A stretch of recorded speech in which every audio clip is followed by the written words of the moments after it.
Historical. This is the trait all about what has been.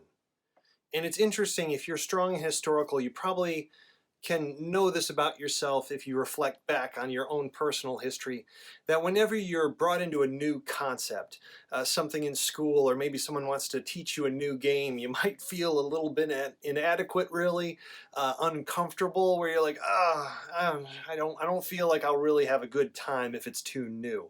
But ironically, maybe if you get past that second or third or fourth time trying something, as long as you have a personal history with it, you're probably good. Or sometimes this helps as well if you know someone else who has a personal history of it. That's why I brought up the picture of the library here, because as long as we can get some kind of what has been from even somebody else, we're a little bit more comfortable with it. As long as it's gone through a few cycles and seen that pattern repeat itself. Obviously, people talk about that in terms of history. History repeats itself. There are certain cycles that happen in societies and interpersonal relationships, even in nature. Even the idea of like a farmer's almanac, where you see patterns repeat themselves in even weather, can be fascinating to someone strong and historical. At times they can be fascinated with just pure history in and of itself, but of course, what might have happened in the Civil War, what might have happened in ancient Europe or Babylonia, might not have a direct correlation with what you're doing now. But if you need someone on your team to watch for cycles that repeat themselves, patterns that play out again and again, especially when it comes to planning, reflecting, adding value through seeing opportunities and avoiding mistakes, historical plays a very strong part. And even if you're reaching out to someone on your team who's strong in historical and they don't really have a strong opinion on it yet, you might know that it's maybe perhaps too new.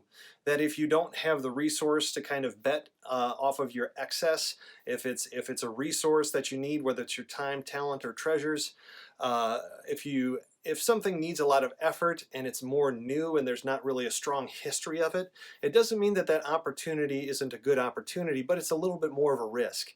Especially if you're a bit risk averse, having someone on the team who's very strong and historical, they can be a very good meter as to how solid this bet is.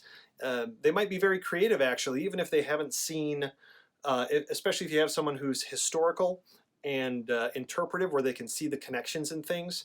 They might be able to see the connections in the environment itself and connect up a past, kind of an allegory from another thing that they know well. As long as they've seen historical patterns repeat themselves and they see similarities in what we're talking about, sometimes someone strong and historical based upon their other fuels might even seem a bit predictive, because they're seeing the parallels in the two realities. That if this, like if this glass cup will break from 5 feet, most likely this glass box will break from 5 feet as well. As long as there's enough similarity and they've seen something happen before, maybe they can help out with things that are relatively new. But for you, if you're strong in historical, find ways to really get good, build that mastery at identifying patterns that repeat themselves.